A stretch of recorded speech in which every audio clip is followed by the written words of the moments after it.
আসসালামু আলাইকুম সম্মানিত দেশ এবং প্রবাসের ভাই ও বোনেরা, আপনাদের জন্য খুবই ভেরি ইম্পর্টেন্ট একটি তথ্য নিয়ে হাজির হলাম।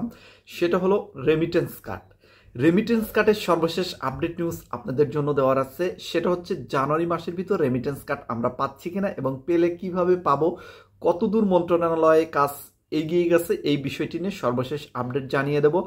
আসলে রেমিটেন্স কার্ড নিয়ে দীর্ঘদিন ধরে আমি ভিডিও তৈরি করতেছি না। অনেকেই কমেন্ট করে জানতে চেয়েছেন যে ভাই এই বিষয়টি নিয়ে কেন ভিডিও তৈরি করতেছেন না।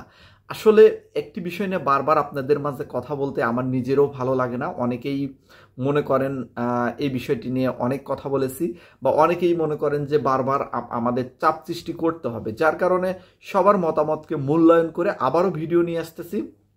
রেমিটেন্স কার্ড, এই রেমিটেন্স কার্ডটি প্রবাসীদের জন্য অনেক গুরুত্বপূর্ণ হওয়ার সত্ত্বেও এখন পর্যন্ত ডক্টর ইউনূস সরকার সরাসরিভাবে রেমিটেন্স কার্ড দেওয়ার মতো কোনো ঘোষণা এখন পর্যন্ত করলো না। আমরা আসিফ নজরুল স্যারকে বারবার চাপ দিয়েছিলাম, প্রেশার ক্রিয়েট করতেছিলাম যে আপনি এই বিষয়টি নিয়ে দ্রুত গতিতে ব্রিফিং করে প্রবাসীদের বিষয়টি জানিয়ে দিন, কিন্তু এরপরও দেখা যাচ্ছে যে প্রবাসী মন্ত্রণালয় থেকে আমাদের রেমিটেন্স কার্ডটি কিন্তু এখন পর্যন্ত এই রানিং মাসে দেবে কিনা এটা শিওর কোনো তথ্য পাওয়া যাচ্ছে না।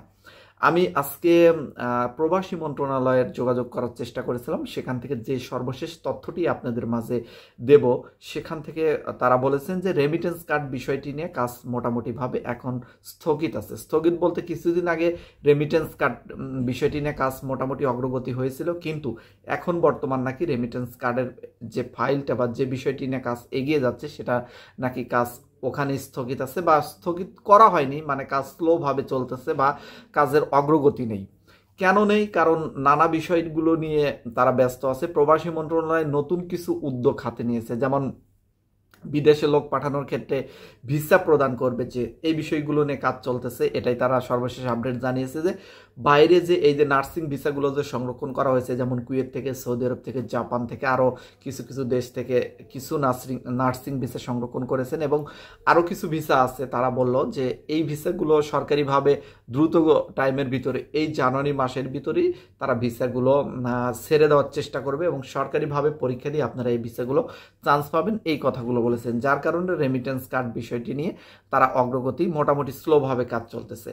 আমি আসলে কি বলবো, যদি প্রবাসী মন্ত্রণালয়ের যারা কর্মরত আছেন তাদের তো আসলে সরাসরিভাবে দোষ দিচ্ছি বারবার, কিন্তু দোষ দিয়েও লাভ হচ্ছে না। কেননা তারা যে চাচ্ছে যে কাজটা ঠিকভাবে না হোক, তারা যেটা চাচ্ছে, ধরেন আমি মেনে নিলাম যে তারা আগের সরকারের নিয়োগকৃত, যার কারণে কাজ হোক এটা তারা মন থেকে চায় না, কিন্তু আমাদের যে আসিফ নজরুল যে প্রবাসী মন্ত্রণালয়ের দায়িত্ব আছেন, তিনি তো আমাদের গণ অভ্যুত্থানের পরের উপদেষ্টা, এবং তিনি হলো গণ অভ্যুত্থান বা আমাদের এই সরকার পতনের অনেক গুরুত্বপূর্ণ ভূমিকা অবলম্বন করেছিলেন, কিন্তু সেই ব্যক্তিও আমাদের প্রবাসীদের রেমিটেন্স কার্ড নিয়ে অতটা গুরুত্বপূর্ণ কোনো তথ্য এখন পর্যন্ত দেয়নি, এবং প্রবাসী মন্ত্রণালয় সরাসরি সে কোনো প্রেশার ক্রিয়েট এখন পর্যন্ত করেনি, এই বিষয়টি নিশ্চিত হওয়া গেছে। তাহলে এই যে আমরা রেমিটেন্স কার্ড নিয়ে বারবার ধর্ণা দিচ্ছি সরকারের কাছে, এটা কিভাবে আমরা আদায় করব? এটা আদায় করার একমাত্র আমাদের কাজ, সেটা হলো রেমিটেন্স শাটডাউন। রেমিটেন্স শাটডাউন শুধু জানুয়ারি মাসেই যদি আমরা দিয়ে দেই, ফেব্রুয়ারিতেই দেখবেন যে এই কাজটা হাতে নিয়েছেন। সুযোগ আমাদের এটাই, এছাড়া আর সুযোগ নেই। আমরা যদি রেমিটেন্স কার্ডটা পেতে চাই, রেমিটেন্স শাটডাউনের বিকল্প কোনো ভূমিকা নেই। অনেকের সাথে কথা বলেছি আমি, প্রবাসীদের নিয়ে যারা চিন্তা ভাবনা করেন তাদের সাথেও কথা বলেছি, তারাও বলেছেন যে এই বিষয়টি নিশ্চিত করতে হবে, রেমিটেন্স শাটডাউন। যদি শতকরা 20% লোক রেমিটেন্স বন্ধ করতে পারে প্রবাস থেকে, তাহলে এই তোমাদের যে দাবিগুলো সেটা সবগুলো পূরণ হয়ে যাবে। তো আসলে এটাই বাস্তব। অনেক ভাই ও বোনরা সৌদি আরব থেকে কমেন্ট করেছেন, মালয়েশিয়া থেকে কমেন্ট করেছেন, দুবাই থেকে, ইউরোপ থেকে, আমেরিকা থেকে, জর্ডান থেকে, ওমান থেকে, অনেক দেশ থেকে, এছাড়াও অনেক দেশ থেকে কমেন্ট করে আপনারা বারবার বলতেছেন যে রেমিটেন্স শাটডাউন দিতে হবে। আপনাদের কথার সাথে আমি 100% একমত পোষণ করতেছি। আমাদের রেমিটেন্স কার্ড দাবিটি পূরণ করতে হলে অবশ্যই রেমিটেন্স শাটডাউনের বিকল্প কোনো পদ্ধতি আর আমাদের হাতে অবশিষ্ট নেই। আমরা বারবার সরকারকে উনয় বিনয় করে বলেছি, প্রেশার ক্রিয়েট করেছি, সব কিছু আমাদের কাজ করেছি, কিন্তু তারপরও আমরা ফল পাইনি। এখন আমাদের যেটা বাকি আছে সেটা হলো রেমিটেন্স শাটডাউনের মাধ্যমে এই সরকারকে বাধ্য করা আমাদের রেমিটেন্স কার্ড দেওয়া।